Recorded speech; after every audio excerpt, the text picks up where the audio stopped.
Tens of thousands of government supporters took to the streets across Iran on Wednesday as authorities tried to project a sense of stability after a week of protests sparked deadly clashes and calls for the downfall of the Islamic Republic. But even as state television aired footage shot from helicopters of the support for Iran's clerically overseen government, videos emerged showing the anti-government unrest that has swept major cities has also spread to the countryside in the nation of 80 million people.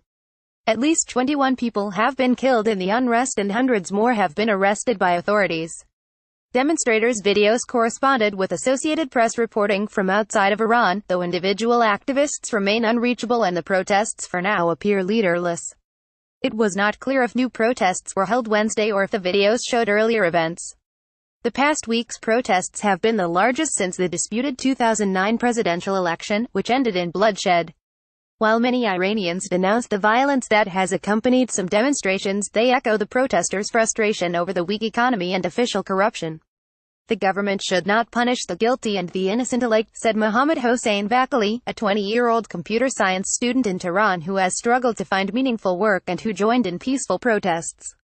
"Why should they arrest someone like me when I protest the rise of the price of eggs?" he said. The protests began December 28 in Mashhad, Iran's second-largest city and a bastion for hardliners, initially focusing on Iran's flagging economy and rising food prices. Now, they've morphed into demands for wholesale change in Iran's theocratic government. On Wednesday, state TV reported pro-government demonstrations in dozens of cities and towns, including Ayvaz, the capital of the oil-rich province of Khuzestan, the Kurdish town of Kermanshah in the country's west, and Qom, the religious capital of Shiite Islam in Iran. All those cities have seen protests in recent days. The pro-government crowds included women wearing the all-encompassing black chador, the occasional man in military fatigues, and Shiite clerics wearing black turbans identifying them as descendants of the Prophet Muhammad.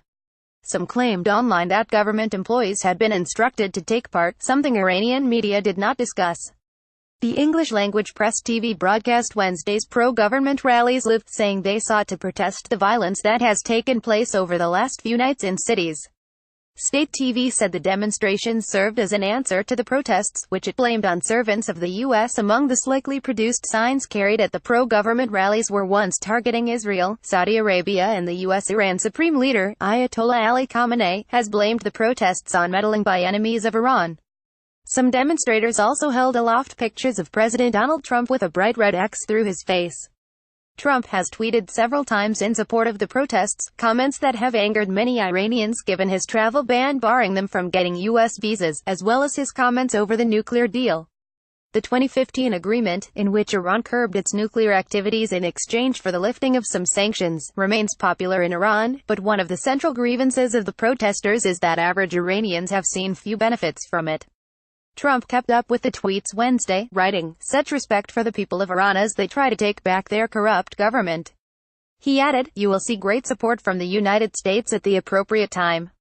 Iran's ambassador to the United Nations complained about his tweets in a letter Wednesday to the Security Council President. Ambassador Ghulam Ali Khosrow says U.S. leaders have incited Iranians to engage in disruptive acts and the U.S. government has been intervening in a grotesque way in Iran's internal affairs.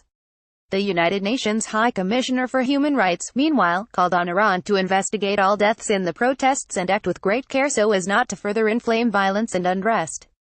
The Iranian authorities must respect the rights of all demonstrators and detainees, including their right to life, and guarantee their safety and security, Zaid Rad al-Hussein said in a statement. Iranian officials have downplayed the strength of the protests. Turkish officials on Wednesday said Iran's President Hassan Rouhani told his Turkish counterpart during a phone call that he hopes the protests will end in a couple of days. Rouhani's office did not mention the comment. State TV quoted the chief of the powerful Revolutionary Guard, Gen. Mohammad Ali Jafari, as saying Wednesday marked the end of the sedition. It remains difficult for journalists to piece together what's happening beyond the capital, especially as the government has blocked both the photo-sharing app Instagram and the messaging app Telegram, which protesters have used to organize their demonstrations and share footage. But online videos that emerged Wednesday appeared to show continued protests in the provinces. One showed protesters in Shahinshar, 315 kilometers 200 miles south of Tehran, throwing objects at a base of the Basij, a volunteer force affiliated with the paramilitary guard. A gunshot and muzzle flash could be seen in the footage taken in Isfahan province, where there have been days of protests. Another series of videos showed protesters in the city of Noorabad, some 360 kilometers 225 miles southwest of Tehran, offering a glimpse into how demonstrations can turn violent. In the footage, protesters are seen tearing down a poster bearing the image of Khamenei and his late predecessor, Ayatollah Ruhollah Khomeini, who led the 1979 Islamic Revolution.